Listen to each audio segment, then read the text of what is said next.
Buen viernes, ¿cómo andan? Bienvenido una vez más a un nuevo episodio de Algoritmo del Campo.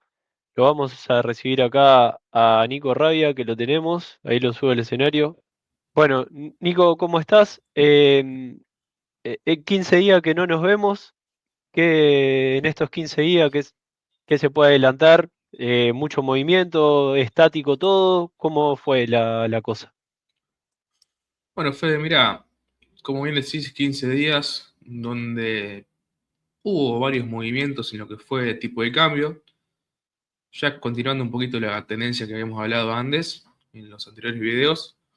Estados Unidos dejando una postura más bien alcista, ya es imposible pensar en un Estados Unidos corrigiendo, por lo menos de corto plazo, salvo que obviamente sí, venga algún que otro, estamos ahora justo en fecha de balances.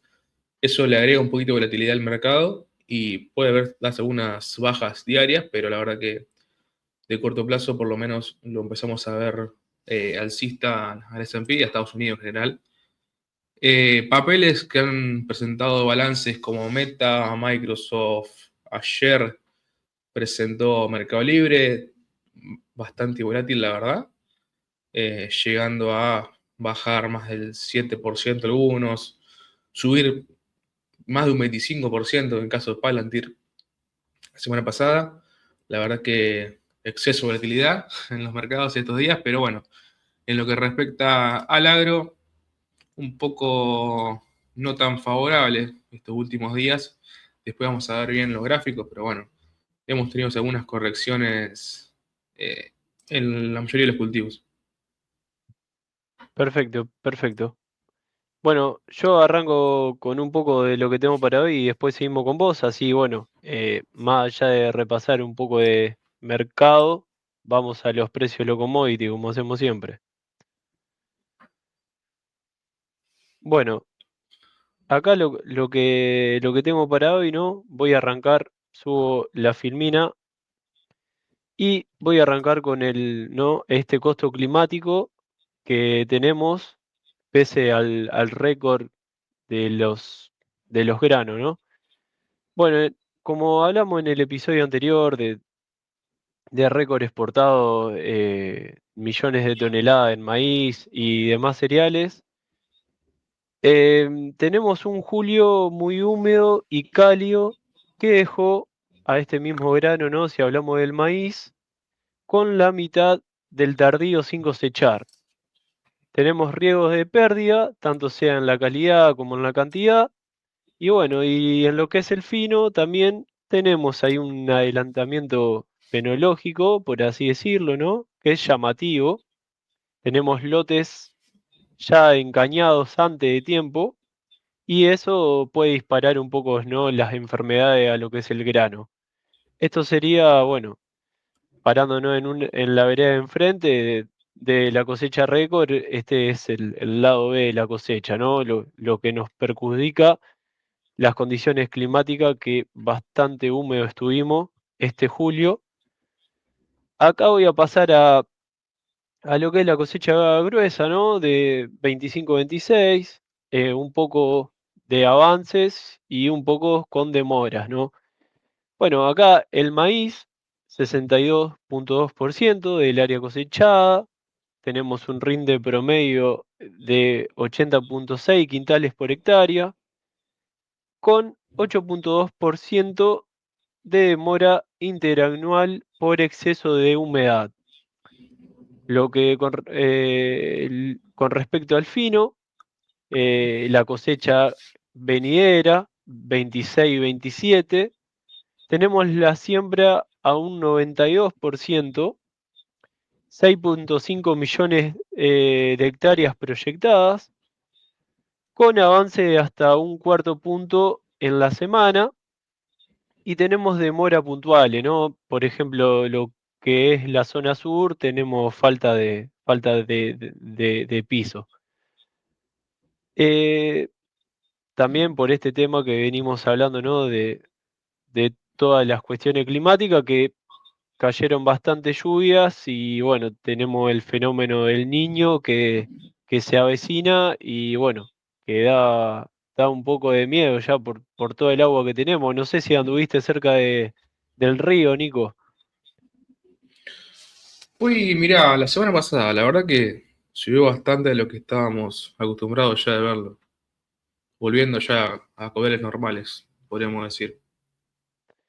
Sí, sí, y en teoría dice que, bueno, falta bastante caudal de agua de siempre que está ese dicho, ¿no? Del país vecino que abren, no abren las compuertas. Bueno, en teoría falta un poco, pero bueno, vamos a ver cómo se va el desenlace que tiene, ¿no?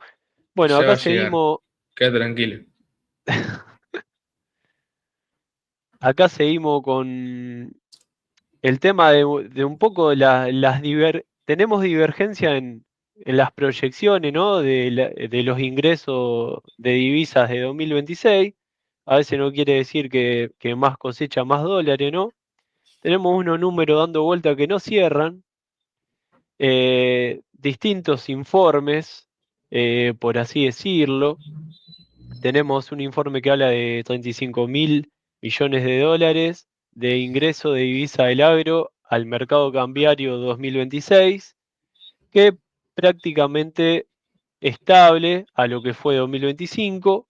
Tenemos uno que proyecta unos 2.000 millones más de dólares, ¿no? Unos 37.000 millones de dólares por exportaciones de 110 millones de toneladas, una recaudación por retenciones de 5.000 millones de dólares, y bueno, tenemos un tercero que se acerca a los 35.000 millones, ¿no? Eh, Parecido al primero de que hablamos. Bueno, acá la tendencia más común es que más volumen, pero tenemos unos precios internacionales relativamente bajos, tan más bajos. Y bueno, así que este salto de más tonelada, más dólares, no se estaría reflejando uno a uno por esto que estoy comentando. Y exportar más no siempre significa ganar más. Bueno, tenemos la caída de precio, ¿no? Acá como un villano, lo estaríamos viendo. Nos vamos acá a la parte ganadera. Bueno, el repunte, ¿no? De lo que es el gordo, estamos con techo a la vista. El precio de lo que es la hacienda gorda repuntó en lo que fue julio.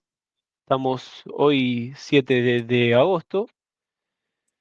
Las referencias del mercado agroganadero nos hacen ver suba promedio un poquito más de 3,7% en lo que es novillo, y lo que es novillito y vaquillona estamos arriba del 1,5%, ¿no?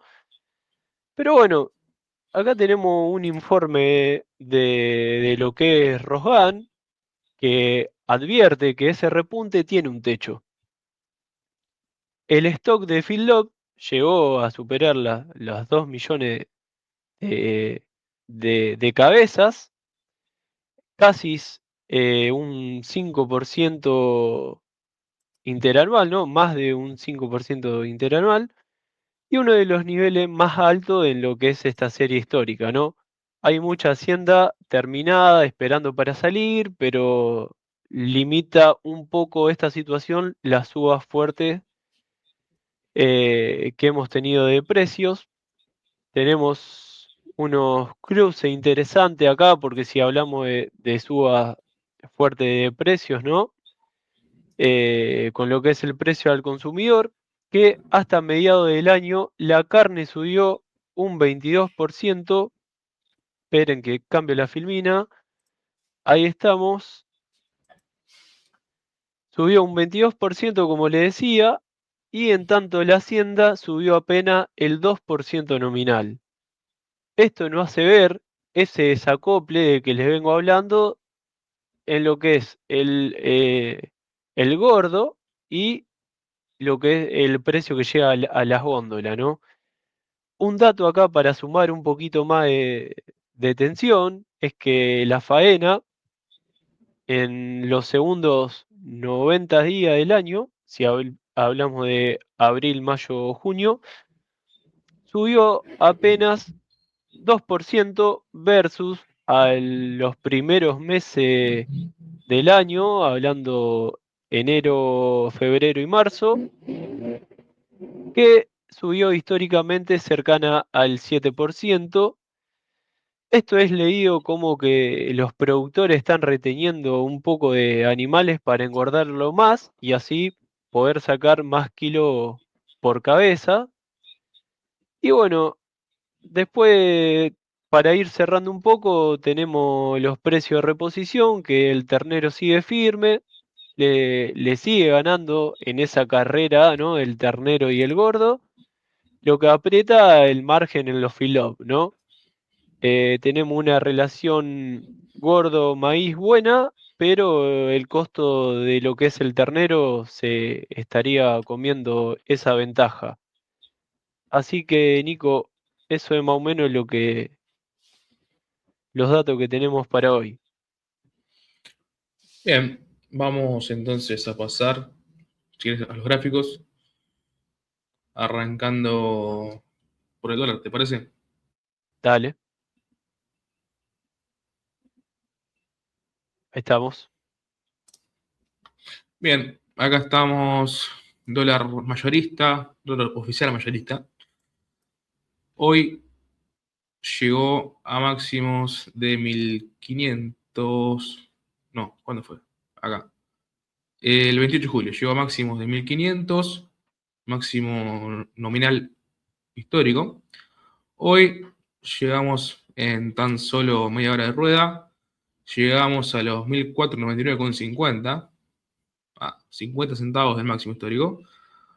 Lo que después apenas eso fue en la apertura, luego corrige, se apoya en la tendencia alcista que traemos desde hace ya un par de meses, desde mediados de abril a la fecha, apoya en la tendencia alcista, no la puede romper justo zona de soporte previo, acá vemos que ha funcionado el soporte en varias ocasiones, en este caso resistencia, una vez que lo pasa es soporte, y ya vemos cómo nuevamente vuelve a subir, ahora cotizando 1497.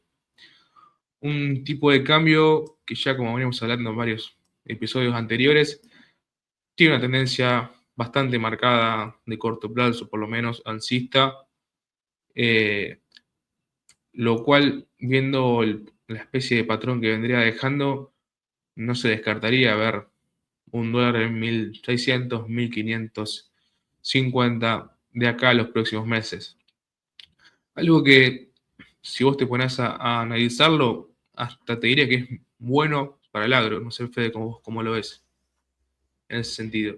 Sí, sí, la verdad que, viste, siempre se habla de que el dólar por ahí está un poco barato y demás cuestiones. Yo creo que si bien estamos por ahí viviendo un momento en donde la inflación no estaría acompañando lo que es dólar, porque viste, antes era un tema eso, yo creo que un dólar más caro por ahí ayudaría a mucha gente a ser más competitiva. Fede, bien. Sí, coincido, Fede. Hablando de una inflación de lo que fue el mes pasado, 1,9. Veremos en las próximas semanas cuánto da la de julio. Ahora hay consultoras que hablaban de 1,4, 1,5. Veremos a ver cuánto da. Eh, la verdad que una inflación bajando con un dólar subiendo, yo creo que es algo bastante sano, entendiendo lo que había pasado previo. Una inflación que bajaba con un dólar bajando, bueno, ahora te hacía estar más caro incluso en dólares. Así que ahora se estaría corrigiendo un poco esta postura, ganando competitividad a nivel internacional. Obviamente, un dólar, pongámosle caro, para que se entienda fácil, dólar caro para el argentino significa un peso barato para la gente de afuera. Esto es un aliento a las exportaciones, dado que somos más baratos para el mundo, lo cual podría entrar muchas más divisas por ese motivo. Así también bajar un poco el tema de las importaciones, que si bien considero que no es un boom indiscriminado, como muchos te pueden decir, son más de lo que eran años anteriores, así que bueno, esa, ese suba en el tipo de cambio te podría dar más competitividad, vender más y tal vez comprar un poquito menos de importaciones, así que eso te daría incluso una mejor balanza comercial, dejando más plata a nivel local. Eh, Bien, pasando ahora al Merval, ¿qué pasó en los últimos días que no nos vimos? Descarten este día acá, sinceramente no se sabe qué pasó, probablemente pueda ser por el split que hubo en YPF, en el cual su acción pasó de valer una acción, ahora son 10 nominales, así que se dividió la acción en 10 partes. Puede que esto se fue el mismo día, así que yo creo que viene por acá la cosa, una caída en el Vi, Merval, vi que no personas pasó asustadas realmente. ese día. Sí, a ver, como todo. Por ahí el que no está muy informado ve que te cae un activo 90% en la apertura y vos te asustaría también, pero bueno, ahí la diferencia a veces estar bien acompañado y del saber todo lo que está pasando en el mercado. A ver, yo he tenido muchos mensajes ese día. ¿Qué pasó? Se me licuó lo que tenía. No, no, es un split. Mañana o pasado vas a tener 9 acciones más por cada acción que vos tengas de YPF, así que ya está, soluciona. Pero bueno, sí, obviamente, para el que no está en el tema o que no se enteró, entras a la cartera y ves un 90% de menos en un activo, la verdad Es que un no es tema. muy atractivo. Pero bueno, volviendo al Merval, descartemos esta vela, no pasó. Si quieren, tomamos el cuerpo, que sí fue real. Eh, ¿Qué pasó en los últimos 15 días? La verdad que no pasó mucho más de lo que estábamos viendo. Vemos una zona lateral que ahora estaría ya arrancando una parte bajista nuevamente, pero vemos que en los últimos, esto fue fines de junio a el martes pasado, tuvimos una zona lateral bastante marcada, donde traíamos una tendencia alcista desde principios de marzo que se la estaba bancando bastante bien. Si vemos acá no llegó, pero se quedó en la zona. Acá no tocó, pero estuvo a centavos. Acá toca por 2 días y después a la semana, este martes, precisamente, rompe esa tendencia alcista. El miércoles vuelve a querer subir si no puede y a día de hoy estamos por debajo de esa tendencia alcista, lo cual indica un verbal de corto bajista. Eh, la verdad que como ya veníamos hablando hace bastante, Argentina para mí ya ha pasado la parte de atractiva. Veremos más adelante una posible entrada, pero de momento no me gusta Argentina para mi cartera. Vamos ahora a Estados Unidos. Nosotros hablábamos de Estados Unidos, entonces el S&P, estábamos hablando hace varios meses atrás, viene una corrección. La verdad que la corrección fue esto. No, no hubo más. Mucha gente esperando un poco más de corrección, yo me incluyo, sinceramente. Así que viendo lo que pasó acá, viendo la resolución que tuvo, S&P es totalmente alcista de momento. Como dije hoy en la apertura, no descarto una corrección en los próximos días hasta 7.600, 7.500, si me pongo porque hay un poquito más malo, no se descarta eso, pero luego el impulso sería alcista, por lo menos de corto o mediano plazo. Eh, si vamos al Nasdaq, la verdad que es un gráfico que resolvió distinto. Este rompió un triángulo hacia abajo y luego después volvió muy, pero muy rápido. Hoy en la zona del vértice, los triángulos, cuando se rompen, ya sea hacia arriba o hacia abajo en este caso, suelen volver muy, muy seguido al vértice, donde se juntan la base del triángulo con el techo del triángulo. Vemos que en el día de hoy, y también en estos últimos días, básicamente, desde el miércoles a hoy se encuentran en la zona del vértice, así que vamos a ver cómo resuelve. Igual que el S&P, podemos ver una corrección. En este índice, por ser más tecnológico, tiene más volatilidad, por ende podemos ver correcciones un poquito más violentas en corto plazo, pero igualmente lo vemos alcista de mediano plazo. Ahora, pasando al Brent, algo que ya sinceramente dejó de ser atractivo para el mercado y lo mira de costado, sabe que está el conflicto en Medio Oriente, pero ya la verdad que no le interesa si hay guerra, si hay paz o qué, ya pasó a ser algo irrelevante dado que venimos de meses donde se decía una cosa y se hacía lo otro después, al día siguiente, así que ya nada nuevo para el mercado. Estamos viendo a un Brent que tuvo una suba muy, pero muy importante en lo que fue julio.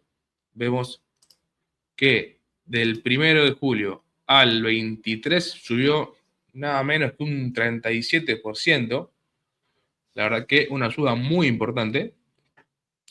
Que luego del 24 de julio a la actualidad ha corregido gran parte de esta suba. Si vamos a ver un retroceso, hubo una baja del 61,8, un poquito más, de todo este movimiento, algo bastante sano para el que lo ve un petróleo alcista, el haber parado en esta zona. Veremos cómo evoluciona, pero considero que podemos ver en el corto plazo nuevas subas en el petróleo, por lo menos la tendencia bajista que traemos desde principio de mayo, que hubo varios intentos de romperla y no se pudo. Veremos si esta vez es la excepción y rompemos al alza esta tendencia bajista, pero justo se da en una zona donde también hay un soporte. Vemos que acá fue soporte, en este caso de resistencia. Acá por un par de días fue resistencia y después lo rompe al alza. Veremos si efectúa resistencia y si no llegamos a la tendencia alcista o si rompemos acá, rompemos si estamos hablando de un petróleo alcista, por lo menos de corto plazo. Vamos, Fede, a lo que importa al productor, básicamente. ¿Qué pasa con los Dale. commodities? Primero déjenme que acomodo el gráfico. Ahí estamos. Bien, hace 15 días que no nos vemos. Hoy, viernes 7 de agosto, soja cotizando a $434 aproximadamente. Venimos de una soja en 462. Así que desde que no nos vimos ha bajado un 6% la soja. La verdad que una baja interesante. Baja la cual rompe la tendencia alcista que traíamos a corto plazo. Es algo no muy alentador. Y también que queda por debajo de este soporte que veíamos acá, por lo cual ahora ya sería resistencia. Si bien hoy intenta estar en este momento por arriba de esta zona, veremos cómo termina la jornada, pero hubo varios días donde quiso y no pudo.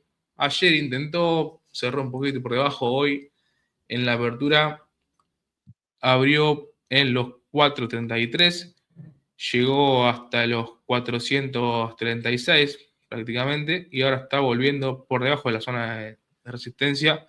Vamos a ver, como decía recién, a ver cómo termina la jornada, cómo termina esta semana, con una soja corrigiendo de corto plazo. Veremos ¿Qué día, hasta Nico? hasta qué niveles, sí.